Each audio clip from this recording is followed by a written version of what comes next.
pessoal, tudo bem? Bem-vindos ao podcast A Mente que Mente. Eu sou Bruna Weinreb e esse é um programa voltado para o autoconhecimento. E a cada semana a gente traz um convidado diferente. Hoje a minha convidada é a Thalita Rodrigues e a gente vai falar aqui sobre uma pessoa multitarefas, né, Thalia? Né, como é que... Primeiramente eu queria agradecer a sua presença. A gente tem conversado ultimamente, falei, gente, a Thalia é multitarefas igual eu, né? Igual muitas pessoas também. Então a nossa ideia é falar sobre isso. Então, primeiramente, eu queria que você se apresentasse, falasse quem é a Thalita. Bom, primeiro queria agradecer o convite e vocês que estão me escutando e me vendo também. Bom, talvez demore um pouco para me apresentar, porque, como você mesma disse, eu sou multitarefa. Talvez eu me esqueça de muitas coisas que eu já fiz e faço, mas eu sou Thalita, como você e como a Bruna falou, e eu tenho 35 anos e eu já fiz muita coisa nessa vida. No momento faço muitas ao mesmo tempo. Eu tenho 4 empregos. Meu marido tem 2 empregos. Quem é pai do Júlio? Pai do Júlio não, pai do Cris. Pai do Cris, Eu faço academia, eu pratico polidense há 5 anos. Esse ano eu já vendi a comida que eu cozinho. Legal. Eu já trabalhei numa campanha de político esse ano e, enfim, tá acontecendo muita coisa e muitas coisas já aconteceram também. Então, ao longo da conversa, eu vou falando. Vai falando. E são coisas muito diferentes, né? Sim, muito. Política, polidense, enfim. Você falou de algumas coisas também, mas você é formada em letras, né, Thalia? Sim, eu sou formada em letras, eu sou linguista e eu fiz pós em marketing. Eu também estudei para ser sommelier de cerveja, já pratiquei isso. Legal. Nossa, gente, é muita coisa. Eu vou esquecer, então eu vou lembrando. Não, mas a gente vai lembrando, né? Porque a ideia é justamente isso, trazer como uma pessoa multitarefas e por que a gente faz tanta coisa, né? Enfim, mas uma das coisas que eu queria que você falasse é sobre o polidense, que é uma coisa que está em alta, assim, né? Até para as pessoas entenderem, conhecerem um pouquinho mais. Fala um pouquinho o que é. Falo. Então, o poli, ele surgiu como uma dança assim, mais com apelo mais sensual, mas basicamente o polidense é você dançar em volta de uma barra. Pode ser desde uma coisa mais acrobática no alto, pode ser embaixo, pode ser uma coisa sensual, pode ser uma coisa mais moderna, mas eu pratico há 5 anos e eu me descobri assim nisso e descobri uma coisa que eu estudei arte, né? Eu estudei letras, embora a minha formação ela tenha sido muito mais ligada à parte técnica da língua, que é a linguística, eu acabei tendo contato com literatura. Legal. Eu já escrevi, eu escrevo. Mais uma característica. Pois vai surgindo, né? Vai surgindo. E quando eu me envolvi com o poli, eu descobri a dança, porque é uma dança, né? Sim. E eu consegui descobri em mim uma outra maneira de se expressar artisticamente. Legal. Que é a dança. Tanto que eu acabei indo para outras vertentes também. Eu comecei a fazer, não vou me lembrar o nome assim, mas jazz, um pouquinho de danças mais modernas também, que não envolviam uma barra necessariamente. Sim. Então, eu acho que, inclusive, esse é um resumo de mim, assim. Eu sou uma pessoa muito curiosa. Legal. Então, muitas vezes eu esbarro com as coisas e acabo indo para outras por conta disso, né? E o poli foi isso. Então, hoje em dia eu pratico assim regularmente e já até me machuquei algumas vezes. Por conta disso, acabei indo para academia para fortalecer e também para melhorar minha performance no poli. Legal. A gente vai trazendo aí muitas coisas ao longo da conversa, mas como é que o poli, por exemplo, entrou na sua vida? Polidense. Teve alguma situação que aconteceu, eu falei, não, eu vou... Por quê? Porque não é uma atividade comum, digamos, Acordei, vontade de fazer polidense. É diferente de fazer, vou fazer academia, sabe? Entendi. Por que o polidense? Bom, eu sempre pratiquei atividade física. Eu já corri uma meia maratona. Eu sou muito... Tá vendo? Já fazendo uma lista, né? Eu sempre gostei de atividade física, eu sempre pratiquei. E na época que eu descobri o poli, eu estava trabalhando numa cervejaria. E eu andava muito na rua, porque eu não tinha carro e eu visitava os clientes assim. Então eu não pude correr. Não é que eu não podia. Eu evitava para não estragar o instrumento de trabalho, né? Que eu tinha que andar. Sim. Então eu estava sentindo falta de uma atividade física. E eu tinha uma amiga que eu conheci pelo Facebook, e a gente montou uma confraria de mulheres de cerveja. Que legal. Mais uma coisa. Mais uma coisa. E ela fazia poli e sempre pregava a palavra do polidense. Aí eu falei, eu vou conhecer isso aí. Aí na primeira aula eu saí assim, com brilho no olhar, eu amei. Não pude voltar logo em seguida, porque eu não tinha grana para começar. Mas eu guardei um dinheirinho, esperei Black Friday e comecei. Tá fazendo, né, 5 anos agora. Legal, isso. Bastante, né? E aí, Thalia, o que significa para você ser multitarefa, né? Olha, tem Bruno, muita coisa aí dentro disso, mas o que significa para você ser multitarefa? Eu acho que, assim, para mim fazer muitas coisas é sempre uma oportunidade de descobrir o mundo, que é vasto, que sempre tem muita coisa. E é uma oportunidade de me descobrir. Como eu mencionei para você no Poli, que através do Poli eu acabei tendo contato com outras coisas que vieram da dança, eu acho que isso diz muito sobre mim. Quando eu comecei a cozinhar porque eu mudei de trabalho e não conseguia mais comer fora. E aí eu comecei, nesse outro trabalho em que eu não podia gastar muito dinheiro, eu usei isso com a oportunidade de aprender a cozinhar. E na época... Legal. Eu tinha uma alimentação bem restrita, eu era vegana. Eu ainda tenho alguns hábitos assim, mas não sou 100%. Tá.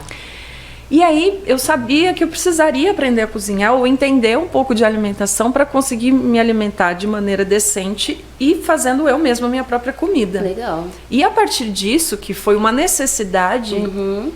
Eu descobri que eu gostei, eu comecei a aprender, que eu gostava disso, eu comecei a aprender, eu fiz alguns cursos de culinária vegana. Legal. Aí chegou o ponto de, no começo desse ano, uma amiga minha falou, eu estava entre trabalhos, ela falou, você não quer fazer minha comida? E ela tinha um Instagram assim muito famoso, e ela começou a tirar fotos, as pessoas começaram a pedir, eu comecei a cozinhar. E foi virando isso. Tipo, de uma necessidade surgiu aí algo, quase uma profissão, né? Exato. Não que eu descarte, dá muito trabalho. Sim, cozinhar sim. Dá muito trabalho pra muita gente, assim, ao mesmo tempo. Cozinhar coisas boas, né? Porque Sim. qualquer um pode fazer um ovo ali, um arroz, mas cozinhar uma comida gostosa mesmo, né? Estruturada, ali, planejada, sim, né? Então, eu acho que pra mim, ser multitarefa é uma maneira de descobrir o mundo e me descobrir no processo. Legal. Mas você acha que... Eu também sou multitarefa, você sabe, né? A gente acaba fazendo muitas coisas porque... É o que você falou, a gente vai descobrindo. Eu falei, nossa, isso aqui eu gosto disso. E eu não sabia que eu gostava disso. De repente, numa necessidade, né? Ou justamente, sei lá, porque a gente gosta, né? Nasceu com a gente. Mas você acha que o mundo que a gente vive exige nós sermos multitarefas? Eu acho que tem uma demanda aí de ser multitarefa, mas eu acho que ela não necessariamente tem a ver com sentir prazer nessas tarefas, né? Tá, boa, isso. Eu acho que vem de uma necessidade dessa velocidade absurda em que as coisas acontecem. Então, você tem que ter um trabalho, você tem que ter um corpo legal, você tem que ter uma casa arrumada. Isso eu tô falando como mulher, né? Sim, eu não saberia dizer como que essa cobrança de ser multitarefa para um homem. Tá. Mas como mulher existem assim essas cobranças implícitas de que a gente tem que performar em tudo, e aí o multitarefa entra para dar conta disso tudo. Sim. Eu acho que o mundo é assim, mas não necessariamente para a gente ser múltiplo e ser nas coisas que a gente gosta, mas algo aí para atender uma demanda, uma exigência, um protocolo, né? Que se criou sobre isso. Exatamente. Entendeu? É diferente, então, aqui a gente tem multitarefas de coisas que a gente gosta, que aí a gente escolhe. Ou multitarefas de coisas que a gente talvez precise ou porque é imposto pra gente, né? Tem um lado muito legal de ser multitarefa, porque a gente acaba conhecendo muitas coisas. Mas também tem um lado negativo, né? Teve algum momento assim que você teve um estresse muito grande, aquilo, e aí você falou, nossa, isso é porque eu faço muita coisa? Teve ontem, inclusive. Então conte. Verdade. Bom é que assim, ontem já teve a terapia, que é mais uma coisa que eu faço, que é importante. Isso é importante.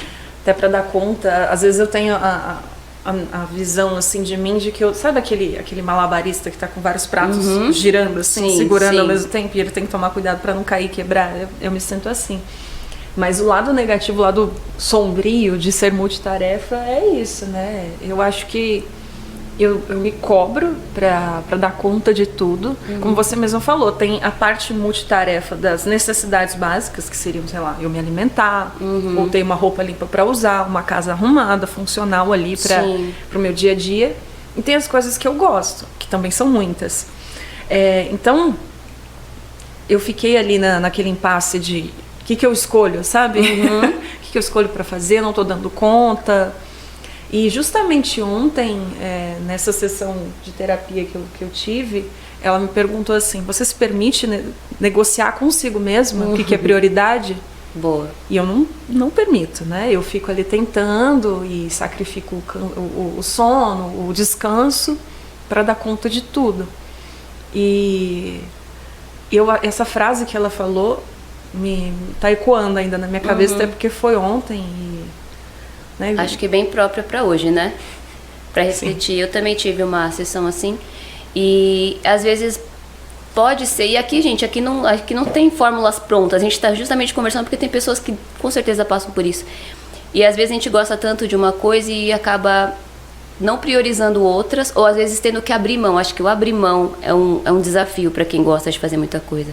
Às vezes eu fiz isso essa semana, abrir mão de uma coisa para poder ter tempo de fazer as outras e ter tempo para mim, sabe? E aí você tem tempo para vocês, que eu quero saber também. Olha, nossa, Bru, então vou fazer outra terapia aqui agora. Eu acho que justamente era isso, né? O fato de eu estar no limite, de me sentir no limite ontem, já mostra que eu não estava reservando um tempo para mim. Que eu diria, o que eu acho que é tempo para mim? É um tempo de descanso, é o tempo do ócio. O ócio, ele é muito necessário. Sim. A gente vive num mundo em que, a gente até comentou, que existe ali uma lista de coisas para fazer e performar, mas é necessário, até para que a gente que trabalha com criação, eu e você, a gente precisa do tempo da mente vazia para que ela funcione sozinha, para que ela ali faça os mecanismos para a gente conseguir criar. E eu tô deixando isso um pouco de lado, sabe? Às vezes eu tenho a sensação, inclusive eu falei isso ontem pra terapeuta, que tudo na minha vida é uma lista de coisas pra fazer. Até o que eu considero lazer. Até o que você gosta. Até, sei lá, sair pra jantar com alguém. Ou então sair pra almoçar. Uma coisa que deveria ser lazer, ali acabou virando mais uma coisa pra dar um check na lista, entendeu? E isso é uma carga muito grande. Muito. E eu não tô conseguindo relaxar, assim, muitas vezes, nesses momentos, sabe? Sim. E pode se tornar perigoso, porque aí é o alerta que a gente quer trazer também, né? Porque às vezes a gente faz tantas coisas e às vezes até para preencher outras coisas, né? E aí de repente aquilo toma uma proporção muito grande. Então é aquilo, é o equilíbrio, né? Sim. A gente ter o equilíbrio. Acho que a gente tá nesse caminho, né? Eu não sei se eu teria essa... Eu tô buscando, né? Esse equilíbrio, tentar ali organizar todas as coisas ao mesmo tempo para que eu consiga fazer as coisas que eu gosto, as coisas que eu preciso e ainda ter um tempo ali para relaxar. Às vezes eu tenho a sensação de que o dia precisa de mais horas, sabe? E uma coisa que eu me lembrei falando com ela que eu acho super importante pontuar é dessa negociação. Por exemplo, tem coisas que a gente não tem como não deixar de fazer. Ou que elas precisam ser feitas coisas de qualquer básicas, maneira. Coisas... sei lá, comer. Comer, né? Sim. Ou trabalhar. Coisas que a gente precisa fazer, né? E aí ela falou, eu também tenho assim uma questão, nem sei se isso foge muito do tema. Não, aqui tudo tem a ver. De querer as coisas muito bem feitas. Então, sei lá. Perfeccionista. Isso é uma característica, acho que de quem é... Você falou muito de ser criativo. Acho que a gente que tem muitas coisas para fazer e a gente quer tudo perfeito. Sim, e aí eu tava comentando ontem na terapia que eu quero comer a melhor comida, isso eu que faço. Minha casa tem que estar sempre limpa, isso eu que faço. E aí ela falou assim, essas coisas são inegociáveis, inclusive pessoas próximas de mim falou, porque você não contrata de vez em quando uma diarista para dar conta disso com você. E aí eu fico, mas ela não vai fazer do jeito que eu gosto. A gente tá entrando numa outra questão, né? Por isso que eu falei, talvez fuja um pouco do tema. Mas não, mas tudo faz parte. Eu não sei se as pessoas que fazem muita coisa e gostam de fazer muita coisa, até queria te perguntar, elas têm essa necessidade, não, mas tem que ser desse jeito. Tem que ser perfeita, né? Tem que ser perfeito, tem que ser desse jeito, porque senão... Aí você mexeu no, tá vendo? Como a gente vai mexendo numa questão. Eu concordo com você. Por isso que a gente tem, por isso que é legal. E aí é o objetivo do programa também, de trazer esse processo de autoconhecimento, né? Porque tudo que a gente faz na vida é legal a gente levar para um especialista, porque a pessoa vai ajudar a gente, ou um amigo, alguém que possa ajudar. Ver de fora a situação, Ver de fora, porque às vezes a gente quer justamente, tudo que eu faço também eu quero entregar com qualidade, mas chegou um momento que eu falei, às vezes eu não consigo fazer perfeito, e nada é perfeito, né? Eu acho que é um processo que a gente faz interno aqui, pra gente ter, não, beleza, eu vou fazer, mas até que ponto eu consigo entregar isso? E se eu não conseguir entregar 100% assim, com uau, do jeito que eu gostaria, mas eu fiz o meu melhor, acho que é isso, né? Sim, mas sabe, Bru, eu acho que você tocou numa coisa aí que dá até pra ampliar pra todo o assunto, que é o fato de a gente ser mulher. Eu tenho a sensação de que existe essa cobrança implícita, esse acordo social implícito de que, sendo mulher, a gente precisa ser impecável em tudo. Legal. No visual, Verdade. na forma física, no trabalho, como mãe, como esposa, se essas mulheres forem. Então, pra gente que é acumuladora de tarefas, né? Eu acho que essa cobrança, ela vem junto, mas eu percebo ela em mulheres que não fazem milhões de coisas também. Sim. Então eu acho que esse peso ele vem mais assim para quem se atreve a fazer muita coisa, né? Sim. Porque acho que é um desafio constante, né? Com a gente. E é bom, mas ao mesmo tempo é perigoso. Porque a gente vai estar sempre competindo com a gente mesmo, não é? É, exatamente. E não é nem essa sensação de que eu preciso ser melhor que a outra que está fazendo isso. Então é assim, eu preciso ser melhor, eu preciso conseguir fazer aquela figura melhor no pole dance, eu preciso cozinhar essa coisa aqui que eu nunca consegui. Eu fico lançando mini desafios para mim, assim. Sim. Eu preciso aprender a fazer isso. E eu aprendi muita coisa sozinha também, nessa vontade de conhecer e fazer muita coisa. Eu acho que eu acabei... Eu não sei se essa também é uma característica de gente que é multitarefa, de aprender coisas sozinha. Porque eu gostei muito disso, eu quero fazer.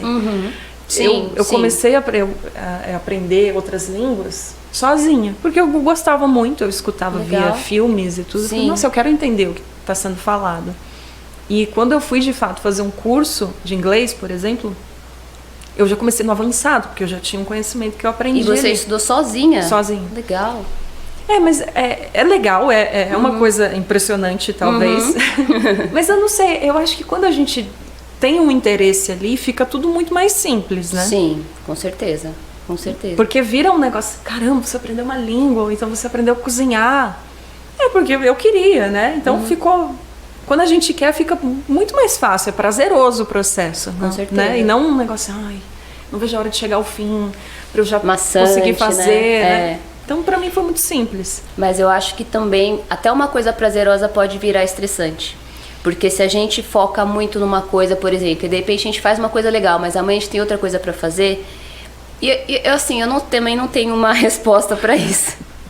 Porque talvez a gente faça esse monte de coisas, aí fica até te fazer essa pergunta.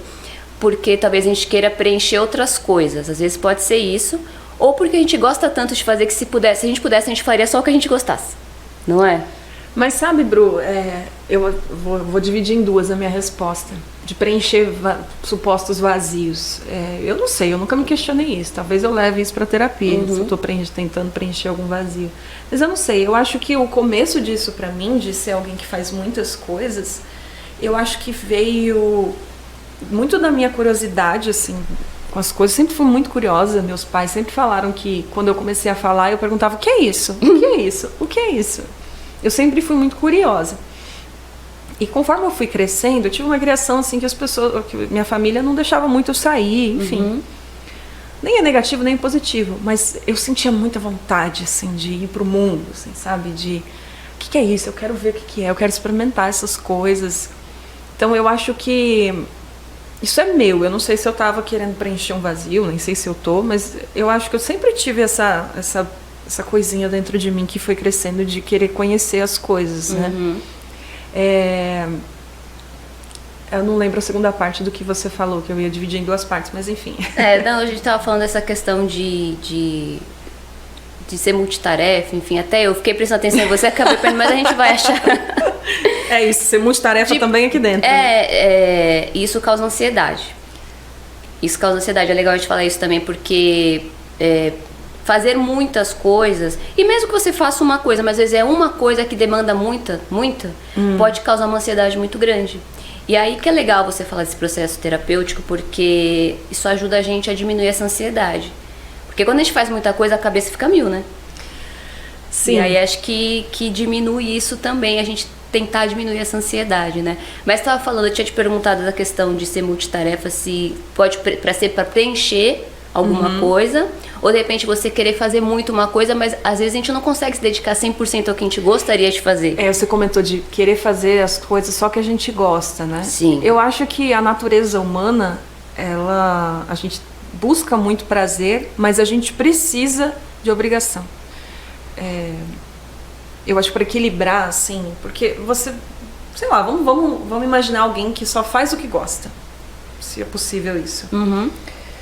Eu acho que essa pessoa, ela não é desafiada. Quando a gente acaba indo para algo, não que a gente não gosta, mas assim, que não é o nosso Conforto? A zona de conforto, seja o que for, seja um trabalho, seja, sei lá, enfim, uma coisa que você ali tem, sei lá, tem curiosidade, mas entende ali que tem uma dificuldade de conseguir aquilo. Eu acho que a natureza humana, ela precisa de um pouquinho de estresse ali, de um desafio, de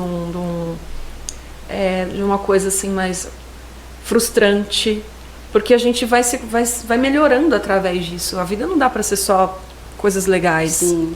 Só que eu acho que o objetivo justamente é isso, ter esse preparo para quando vier o desafio, olhar como, não, beleza, eu sei que isso não é fácil, mas é uma forma de falar, ou eu tiro isso de uma maneira muito negativa, ou eu pego o que é bom nisso pro meu crescimento.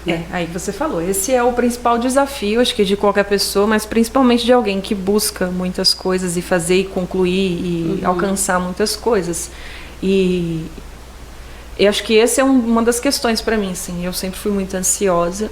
E isso acaba refletindo também na vontade de querer fazer muitas coisas e na assimilação de todas essas coisas, né?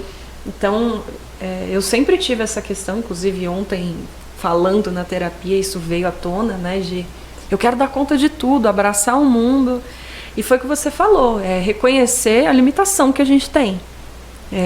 Por mais que a gente faça muita coisa, a gente tem limite. Sim. E a gente precisa, eu acho que isso talvez seja o principal desafio de alguém de multitarefa, de reconhecer e saber a hora de parar. Falar, chega, isso. Eu parei, agora vou descansar. Mesmo que seja para fazer algo que você ama. Exato. Porque aquilo pode se tornar ruim, se te faz mal. A gente é humano, a gente tem limite, a gente precisa descansar, a gente precisa, como eu falei, ter a cabeça vazia muitas vezes. Então, eu tinha muitos problemas de reconhecer o meu limite. Eu passava muito facilmente deles. Tanto na atividade física, me machuquei por conta disso. Tanto assim, vou continuar trabalhando de madrugada, não vou dormir. Eu senti até um prazer. Isso assim. veio até na pandemia, veio com essa questão de você fazer muitas coisas, não foi? O pessoal veio muito, nossa, vou aproveitar esse tempo para fazer tudo que eu queria fazer. Mas olha que coisa curiosa que você falou. Você falou da pandemia e isso despertou nas pessoas a vontade de fazer muita coisa. Para mim foi o contrário. Olha que loucura. Porque eu não sei, eu tô ainda investigando isso. O mundo parar me deu autorização para parar também. Olha que loucura. É como se fosse uma férias. Sabe, férias que a gente fala, não, agora eu posso ficar sem fazer nada. É óbvio que como coletivo a gente, né, ruiu, pessoas morreram, infelizmente. Mas eu senti ali que no meu mundo, que ficou muito pequeno, né, depois da pandemia, eu pude parar. Olha que interessante. Até porque eu não tinha como continuar. Então eu fui obrigada a parar. Te deu um alívio? Deu. É muito curioso isso. Muita gente começou, sei lá, enfim... Aprender a cozinhar. Aprender a cozinhar, enfim, fizeram milhões de coisas, aprenderam muitas coisas, eu parei. Eu dei uma pausa. Tanto que foi um momento para mim de muita reflexão, porque fiquei com a cabeça mais tranquila. Sim. Então repensei muitas coisas, enfim, convicções minhas, que a gente tem sempre que revisitar isso, né? Sim, isso é muito bom. Então, eu acho que eu não sei você, mas para mim foi o oposto. Ao contrário, o momento da pandemia. Eu parei, eu fui obrigada a parar, o mundo lá fora falou... Não vai acontecer nada, a gente vai parar. E eu falei, ok. Legal. É legal porque cada pessoa reagiu de uma forma, né? Thalia, a gente tá finalizando aqui, né, esse bate-papo muito, muito gostoso. Eu queria te agradecer. Mas eu queria que você deixasse uma mensagem final para as pessoas que estão ouvindo que a gente. Responsabilidade, né? Ou alguma coisa que você acha que é importante das pessoas saberem. Olha, pessoal, eu acho que a vida é muito pequena e muito curta pra gente fazer poucas coisas, mas vá com calma, vá com tranquilidade, respeite seus limites, saiba reconhecer eles, principalmente. E bora, vamos aprender, vamos fazer as coisas, vamos dançar, vamos curtir, é isso aí. Legal. Thalia, se você quiser deixar, depois a Thalia deixa os contatos, se você quiser deixar o seu Instagram pro pessoal te conhecer mais, a Thalia... Gente, a gente falou de muita coisa, mas o poli da Thalia, o Polidance é muito legal de ver, de acompanhar. Sim, minha arroba no Instagram é Talicri, T-A-L-I-C-R-I, porque eu me chamo Thalita Cristina, então é Talicri. Bruna Cristina. Olha aí. Gente, isso pode dar um outro assunto. Porque o segundo nome das pessoas, né? Isso, tem muita gente que não gosta, eu também não gostava, mas agora eu gosto, viu, mãe? Bom, Thalia, eu queria te agradecer mais uma vez, viu? Muito obrigada. Obrigada a você, Bru, foi ótimo, adorei. Obrigada. Pessoal, a gente fica aqui com o podcast A Mente que Mente. Eu queria agradecer mais uma vez vocês. Curtam, compartilhem e divulguem esse conteúdo para que mais pessoas tenham aí ferramentas legais para lidar com as emoções no dia a dia, tá bom? Um beijo e até mais.